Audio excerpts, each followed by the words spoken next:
துடிப்பு. அனைவருக்கும் வணக்கம். அரசியல் விமர்சகர், சமூக ஆர்வலர் டாக்டர் திரு காந்தராஜ் ஐயா அவர்களை தான் இன்றைய நிகழ்ச்சியில சந்திக்க இருக்கிறோம். அவரை நிகழ்ச்சிக்கு அன்போடு அழைப்பது உங்கள் திருமதுரால். வணக்கம் சார். மரங்கள் அமைதியா இருந்தாலும் காற்று விடுதலைங்கிற மாதிரி நீங்க டாக்டர் வேலையை பார்த்துட்டு சமூக சேவை பண்ணிட்டு இருந்தாலும் இந்த மீடியா உங்களை சும்மா இருக்க விட மாட்டேங்குது. ஏதோ ஒரு கண்டென்ட் கொடுத்துட்டே இருக்கு. இதே மாதிரி தான் நேற்று கவர்னர் RN ரவி அவர்கள் ஒரு போஸ்ட் போட்டிருந்தா ட்விட்டர்ல, நீங்க படிச்சிருப்பீங்கன்னு நம்புறேன். ஸோ அதை பத்தின உங்கள் கருத்து என்ன? திருவள்ளுவரை வந்துட்டு காவி உடை உடுத்தி துறவின்னு சொல்லியிருக்காங்க. அதாவது நீங்கள் வரலாற்றை பார்த்தீங்கன்னா அது ஏற்றுக்கிறாங்களோ இல்லையோ அது வேறு விஷயம். இந்த பிரதேசத்தில் இருந்த மதம் ஆதி மதம்னு எடுத்திங்கன்னா சமண மதம் தான். அதுதான் முதல் மதம். ஏறத்தாழ மோசஸ் அங்கே யூத இனத்தை ஆரம்பித்த போது இங்கே சமண மதம் இருக்குது. அதுக்கு பிறகு ஜீசஸுக்கு எல்லாத்துக்கும் முன்னாடி இவங்க வந்துட்டாங்க.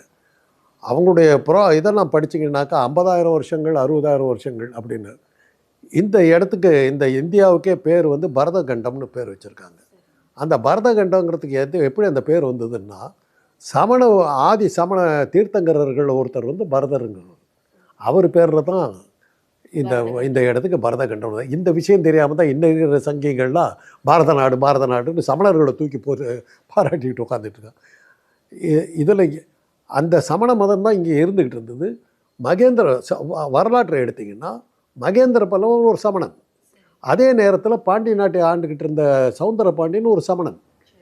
அந்த நேரத்தில் தான் இந்த வைணவ மதமும் சைவ மதமும் இங்கே நுழையுது. தர்மசேனருங்கிற ஒரு சமணர் அப்பராக மாறுறார், திருநாவுக்கரசராக மாறி அவர் தான் வந்து மகேந்திர பல்லவனை சமண மதத்திலிருந்து சைவத்துக்கு மாற்றுறார். அதே நேரத்தில் திருஞான சம்பந்தன் சௌந்தர பாண்டியனை சைவ மதத்திலிருந்து சமணன் ஆக்குறான். திருஞான சம்பந்தனுக்கு சௌந்தர பாண்டியனுடைய மனைவி மங்கையர்க்கரசி ரொம்ப நெருக்கம். அவளை பயன்படுத்தி சமணர்கள்லாம் இருந்தாங்கன்னா வம்புன்னு சொல்லிட்டு ஒரு 8,000 சமணர்களை கழுவில் ஏற்றி கொள்கிறான். மத ரீதியாக ஒரு வன்முறையை கொண்டு வந்து அதன் மூலமாக பரவின முதல் மதம் வைணவ மதம். 8,000 சமணர்களை கொன்று குவித்து விட்டு வந்த மதம். அப்படி தான் ஆரம்பிக்குது. மத தீவிரவாதமே இந்த வைணவ மதமும் சைவமும். ஆனால் அன்னைக்கு அதுக்கு இந்து மதம்னு பேர் கிடையாது, பிராமண மதத்தினுடைய ஒரு பகுதி. அதே நேரத்தில் தான் மகேந்திர பல்லவன் சமண மதத்திலிருந்து சைவத்துக்கு மாறுறான். அப்படி மாறின போது தான் புலிகேசி படை எடுத்துக்கிட்டு வர்றான். ஏன்னா பௌத்த பல்கலைக்கழகம் இங்கே இருக்குது, காஞ்சிபுரத்தில் இருக்குது. பௌத்தர்கள் ஏதாவது ஆபத்து வந்துடும் சொல்லிட்டு அவன் படை எடுத்துகிட்டு வந்தபோது புலிகேசியை தோக்கடிக்க முடியல. அவனால் அவங்ககிட்ட சரணாகதி அடைஞ்சு நான் பௌத்த மதத்தை ஒன்றும் பண்ண மாட்டேன்னு சொல்லி வாக்குறுதி கொடுத்து தான் அவங்ககிட்ட தப்பிக்கிறான். அந்த நேரத்தில் அந்த சௌந்தர பாண்டியன் காலத்தில் தான் அந்த ஆண்டாள் திருப்பாவை எழுதுகிறா. இங்கே மாணிக்க வாசகர் திருவம்பாவை, அவர் பின்னாடி திருவம்பாவை எழுதுகிறாரு. அந்த திருப்பாவையில் குறளை பற்றி எழுதுகிறார். தீக்குறளை சென்று ஓதோம்ங்கிறார். குறளுங்கிறது ஒரு கெட்ட புத்தகம். அந்த புத்தகத்தில் இருக்கிற விஷயங்களெல்லாம் நாங்கள் ஓத மாட்டோங்கிற அளவுக்கு வெறுப்பை காட்டினவங்க வைணவர்கள். இன்றைக்கி அந்த வைணவ மதத்தையும் இதையும் தூக்கி பிடிக்கிற சனாதன கூட்டம் வள்ளுவர் எங்கள் ஆளுதான்னு சொல்லி காவி உடை போட்டு அவர் எங்களை சேர்ந்தவர் தான், நாங்கள் ஒன்றும் வள்ளுவர் இருக்கல, நாங்கள் வள்ளுவரை தெய்வமாக தான் நினைக்கிறோன்னு காலில் விழுவுறோம். ரைட், என்ன காரணத்துக்கு அப்படி போட்டு வேறு வழி இல்லை. திராவிட சித்தாந்தத்தினுடைய வெற்றி ஏற்றுக்க முடியாது. தீக்குறளை சென்று ஓதம் ஒழிச்சு கட்டுடா வள்ளுவனை கூட்டம் இன்றைக்கி கும்பிடுது. எங்காள் தாங்க. நாங்கள் அவர் தாங்க கும்பிடுறோம். பகவத்கீதையை பற்றி ஏன் பேச மாட்டேங்கிற? காலாவதி ஆகிப்பான புத்தகம், வன்முறையை தூண்டுற புத்தகம். அது என்ன மாதிரி புத்தகம் தெரியுமா?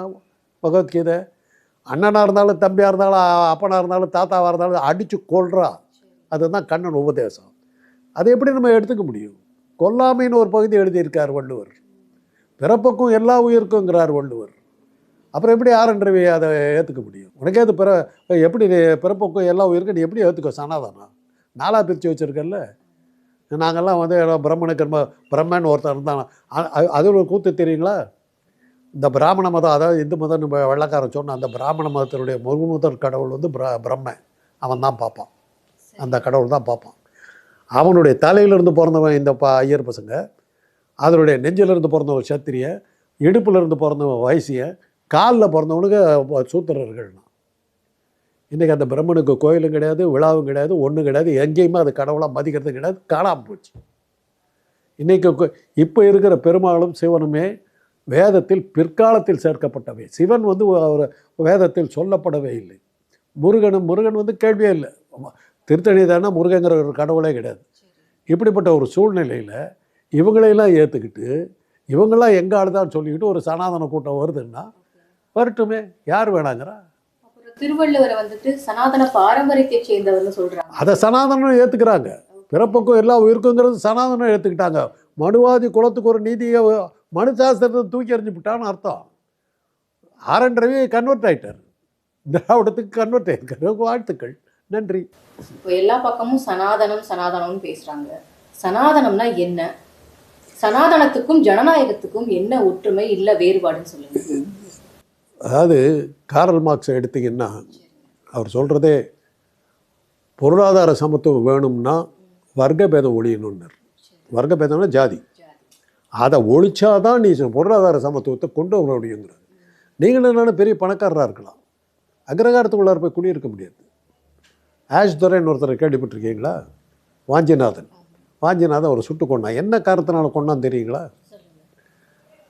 ஒரு பட்டியலினத்தை சேர்ந்த பெண் பிரசவ வேதனையில் துடிச்சிக்கிட்டு இருக்கிறார். இவர் கலெக்டர், அந்த கோச் வண்டியில் வந்துக்கிட்டு இருக்காரு. பார்த்தா அந்த பொண்ணு உயிருக்கு போராடிக்கிட்டு உட்காந்துட்டு இருக்கா. என்ன பண்ணுறது தடுமாறும்போது உடனே அவசரம் கருதி அவளை தன்னுடைய கோச் வண்டியில் ஏற்றிக்கிட்டு அருகில் இருக்கிற மருத்துவமனைக்கு உடனடியாக கொண்டு போய் சேர்த்துலன்னா இறந்து போயிடுவாங்கிற காரணத்தினால அக்ரகாரத்து வழியாக அந்த கோச் வண்டியை ஓட்டிகிட்டு போய் அந்த பொண்ணை அனுமதித்து காப்பாற்றிடுறாரு. அக்ரகாரத்து வழியாக எப்படிடா பட்டியலினத்து பொண்ணை கொண்டு போனேங்கிற காரணத்தினால தான் அவரை ஷூட் பண்ணி கொள்கிறான். இவ்வளோ அசிங்கமான ஒரு விஷயத்தை என்ன சாமர்த்தியமாக என்ன பண்ணாங்கன்னா, 1000 பீரியடில் தான் வாவு சிதம்பரத்துக்கு 40 வருஷம் சரி தரும் அதை எதிர்த்து போட்டதா சொல்லி கதையை மாற்றினானுங்க. அந்த அது நடந்த சம்பவம் நடந்த இடத்துக்கு பேர் மணியாச்சின்னு பேர் அந்த ஊருக்கு. அந்த மணியாச்சி ஜங்ஷனுக்கு வாஞ்சிநாதன் ஜங்ஷன் பேர் வைக்கணும் போது அன்றைக்கி இருந்த இந்திரா காந்தி ஏற்றுக்க முடியாதுன்ட்டாங்க. அவன் வந்து வர்க்கபேதத்தை காட்டிய பார்ப்பன வெறியை காட்டின பார்ப்பன வெறியை அந்த பேரை வைக்க முடியாதுன்ட்டாங்க. இதெல்லாம் எதுக்காக சொல்கிறேன்னா, இப்படியெல்லாம் இருந்த ஒரு கூட்டம் இன்றைக்கி நம்ம பின்னாடி வருது. இதுதான் சனாதனம்.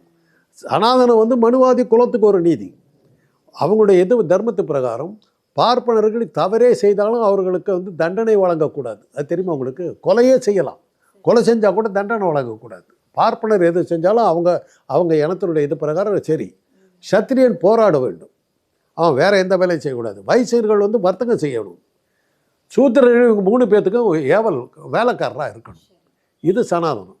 இந்த சூத்திரர்கள் இந்த 3 வர்ணத்தை சேர்ந்தவங்களும் வந்தாங்கன்னா சாலையில் சாலையில் நடந்துக்கிட்டு போகக்கூடாது. தெருவில் அவங்க வர்றாங்கன்னா ஓரமாக போயிடணும். ஓரமாக போகிறது மாத்திரம் இல்லை, தோளில் துண்டு போட்டிருந்தால் அதை எடுத்து கக்கத்தில் வச்சுக்கணும். காலில் செருப்பு போடக்கூடாது, அந்த செருப்பை கழட்டி வச்சிடணும். கழட்டிட்டு நிற்கணும். அவங்க போகிறவர்கள் குனிஞ்சு நிற்கணும், போகணும். இதெல்லாம் இதுதான் சனாதனம். எல்லாம் படிப்படியாக எல்லாம் ஒழிச்சிக்கிட்டே வந்தாங்க. வெள்ளைக்காரர்களை பிரிட்டிஷ்கார் முகலாயர் காலத்தில் இந்த அட்டகாசம்லாம் குறைஞ்சிருந்தது. இவனுக்கு என்றைக்குமே போராடினது கிடையாது. முகலாயர்கள் 700 வருஷம் வடநாட்டை ஆண்டானுங்க. வாயை மூடிட்டு உட்காந்துருந்தான். எந்த ராஜபுத்திரமாக வந்து அவன் எதிர்த்து போராடினா பேசாமல் இருந்தானுங்க. சிவாஜி வந்ததுக்கு பிறகு தான், சத்ரபதி சிவாஜி தான் முதலாக முகலாயர்களை எதிர்த்து போராடின வடநாட்டை சேர்ந்தவன். அவன் மராத்தியை வந்து திராவிட இனத்தோடு தான் சேர்த்துறாங்க. அப்படி இது அந்த சிவாஜி வந்ததுக்கு பிறகு தான் முகலாயர்களுடைய இதே வந்து அழிய ஆரம்பிக்குது. அது வரல 700 வருஷம் பேசாமல் இருந்தான், வாய மூடிக்கிட்டு இருந்தான். இன்னும் சொல்லப்போனால் என் வீட்டில் பொண்ணு இருக்காங்க, கட்டிக்கிறீங்களான்னு போய் கேட்டானுங்க. ராஜா தோடர் மேலே அவங்ககிட்ட வேலை பார்த்தான். ஜோதிபாய் வந்து அக்பரை கட்டிக்கிட்டான். இப்படி கல்யாணம் பண்ணிட்டு போய் சம்மந்தம் பேசிக்கிட்டானுங்க. அப்படி தான் வாழ்ந்தானுங்க, போராடவே இல்லை. வெள்ளைக்காரர் விழுந்தபோது அவன் எங்கே போராடினான்? நம்ம ஊரில் தான் இந்த பூலித்தேவன், வேலு நாச்சியார் கூட இருந்தோ குயிலிங்கிற பொண்ணு. அவள் தான் முதல் மனித வெடிகுண்டு, உலகத்திலேயே முதல் மனித வெடிகுண்டு. அவள் தன்னுடைய உடம்புல வெடிகுண்டெல்லாம் வச்சுக்கிட்டு போய் வெள்ளையர்களுடைய அந்த ஆயுத கிடங்கு மேலே உள்ளே பாஞ்சு அதை பூரா தூத்த உடனே தான் வெள்ளைக்காரன் என்ன பண்ணுறதுன்னு தெரியாமல் தோற்று ஓடி போனான். குயிலினுடைய இது இன்றைக்கி இதெல்லாம் வரலாற்றில் மறைக்கப்பட்ட விஷயங்கள். அப்படிப்பட்ட ஒரு சூழ்நிலையில் இன்றைக்கி இந்த கவர்னர் வந்து நாங்கள் உங்களோட சேர்ந்துக்கிறோங்க, கொஞ்சம் பாருங்களேன், நான் கவர்னர் கேட்குறேன், கொஞ்சம் பாருங்களேன், அட்ஜஸ்ட் பண்ணிங்களேன், வா எங்கள் கூட வந்து உட்காந்து சாப்பிடு வா. அதை விட என்னன்னாக்கா, நீ என்ன ராஜ்பவனில் கூப்பிட்டு எனக்கு சோறு போடணும். என் வீட்டில் வந்து நீ சாப்பிட்றதுங்கிறது பெரிய விஷயம் இல்லை. உன் வீட்டில் வந்து நான் சாப்பிடணும். என்னென்ன ஹாலில் உட்கார வச்சு சோறு போட்டு பார்க்கலாம், அப்போ சமத்துவம் பேசுவோம். சனாதனங்கிறதே வந்து மனிதர்களை பிரிக்கிறது. அதைத்தான் வள்ளுவர் அழகாக சொல்கிறார், பிறப்புக்கும் எல்லாம் உயிருக்கும். பிறந்த போது யாரா வித்தியாசம்? அதை விட கணியன் போகின்றார் இன்னும் ஒரு ஸ்டெப்பு மேலே போயிட்டார். யாதும் ஊரே யாவரும் கேளுறா, எல்லா ஊரும் ஏன் ஊர்றா, எல்லாரும் ஏன் சொந்தம்டான்னார். அவ்வளோதான். இப்போ சனாதனத்துல கூறப்பட்ட எல்லா கருத்துக்களுமே மக்களுக்கு எதிரானதானா, இல்ல சில கருத்துக்கள் மட்டும்தான் அந்த மாதிரி இருக்கு? தன்னை காப்பாற்றிக்கிறதுக்காக அவனுக்கு பண்ணது. எங்கே போனாலும் தன்னை காப்பாற்றிக்க பார்ப்பான். நீங்கள் ஒரு பிராமணனுக்கு தாய்மொழி எதுன்னு கேட்டு பாருங்கள். தமிழ்நாட்டில் வந்தால் தமிழ் பேசுவான், ஆந்திராவில் இருந்தால் தெலுங்கு பேசுவான், மகாராஷ்டிராவில் இருந்தால் மராத்தி பேசுவான். அவனுக்குன்னு ஒரு தாய்மொழியே கிடையாது. எந்த ஊரில் இருக்காலும் அந்த மொழி பேசுவான். ஆனால் வீட்டுக்கூட சமஸ்கிருதம் தான் தாண்டாம். அதுதான் அவன் புத்தி. இதில் நம்ம ஜாக்கிரதையாக இருக்கணும். இதைத்தான் பெரியார் சொன்னார், இதைத்தான் விவேகானந்தரே சொன்னார். பாரதியார் என்ன சொல்கிறார்? சூதுமிக செய்வான் பார்ப்பான், பணம் வருகிறது என்று உடலும் வேர்ப்பான்னர். அப்படிப்பட்ட பாரதியாரை அவங்கள இது பண்ணார். அந்த அளவுக்கு அவனுக்கு ரொம்ப சாமர்த்தியம். நம்ம கூட இருந்து உக்காந்துக்கிட்டே இருந்து நம்முடைய பழக்க வழக்கங்கள்லாம் பார்த்து பழகி நம்மக்கிட்ட என்ன பலவீனம்லாம் இருக்குதோ அந்த பலவீனத்தை தூண்டி நம்மளை காலி பண்ணிவிட்டு உட்கார்றது தான் அவனுக்கு வேலை. இதெல்லாம் அந்த காலத்தில் திராவிட இயக்கங்கள், ஜஸ்டிஸ் பார்ட்டி எல்லாம், ஜஸ்டிஸ் பார்ட்டியுடைய ஒரிஜினல் பேர் வந்து பிராமண எதிர்ப்பு சங்கம் தான். அப்படி தான் இது பண்ண சுயமரியாதை சங்கம்னு வச்சாங்க. அதை சுயமரியாதை சங்கம்னு மாற்றினாங்க.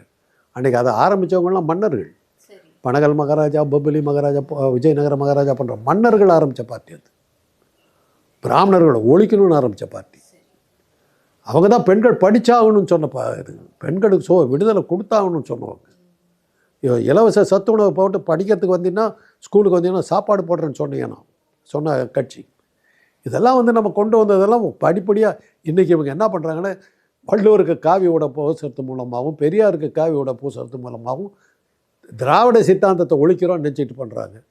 மாறாக இது நாங்கள் வளர்த்துறதா தான் நான் பார்க்குறேன். இதுதான் சனாதனம். ஏன்னா நீங்கள் ஒரு இவ்வளோ இளமையான ஒருத்தர் வந்து இளைஞர்கள் இன்றைக்கி அதை கேட்கும்போது எங்களை போன்றவர்கள் அந்த இயக்கத்திலே வளர்ந்த எங்களுக்கெல்லாம் ரொம்ப மகிழ்ச்சியாக இருக்குது. ஏன்னா எனக்கு ஒரு குற்ற உணர்ச்சி இருந்தது. நம்முடைய இளைஞர்களை இதுக்கு நாங்கள் தயார் பண்ணாமே விட்டுட்டு போகிறோமே, எதுக்காக இந்த போராட்டமெல்லாம் நடத்துகிறோங்கிறது. ஆனால் நல்ல காலத்துக்கு பிஜேபிங்கிற பேரில் ஒரு பார்ட்டி வந்தது. சும்மா உட்காந்துருந்த எங்களை மாதிரி ஆளுகள் எல்லாம் தூண்டி விட்டு உங்களுக்கு எது பண்ணிக்கணும்னு பண்ணி விட்டாங்க. அவங்களுக்கு தான் நன்றி சொல்லணும். பெரியாரை மறுபடியும் நினைக்கிறதுக்கு அவங்க தான் காரணம். இல்ல என்னன்னா, எளிமையான மக்களுக்கும் இளைஞர்களுக்கும் பெண்களுக்கும் சனாதனம்னா என்னன்னு தெரிஞ்சே இருக்காது, போராட்டம்னே தெரியல. அதனாலதான் உங்க மூலியமா மக்களுக்கு விளக்கம் கொடுக்கறதுக்காக இந்த கேள்வி முன்வச்சு. ஏன்னா இப்போ எங்கள் வீட்லேயே என்னுடைய மகன் கேட்குறான், ஏன் நீ வந்து பிராமின் சேர்த்து பேசுகிறேன்னு. பட்ட அவஸ்தடா, கிடைச்ச அனுபவங்கள் உனக்கு தெரியாது. நீ நல்லா எல்லாம் சமத்துவ பூமியாக மாறின பிறகு பிறந்த உனக்கு ஒன்றும் தெரியாது. அனுபவிச்ச எங்களுக்கு தெரியும். இன்னும் எங்களை விட மோசமாக அனுபவித்தோம் எங்கள் முன்னோர்கள். அவங்களுக்கு தான் தெரியும் என்னென்ன பிரச்சனையெல்லாம் இருந்தோன்னு. அது நல்லா இப்போ இதெல்லாம் மறந்துருந்த நேரத்தில் நம்ம நன்றி சொல்ல வேண்டியது இந்த எச்ராஜா போன்றவர்கள், எஸ் வி சேகர் போன்றவர்களும் நன்றி சொல்லணும். அவங்களாம் அதெல்லாம் பேசாமல் தான் நம்ம என்னத்துக்கு பேச போகிறோம். இன்றைக்கி ஆர்என் ரவி வரலன்னா நம்ம வள்ளுவரை பற்றி நினச்சிட்டு போகிறோமா? பாருங்களேன், வள்ளுவரை பற்றி எப்படியெல்லாம் பேச வச்சார் பாருங்களேன். நன்றி ஆர்என் ரவி அவர்களே.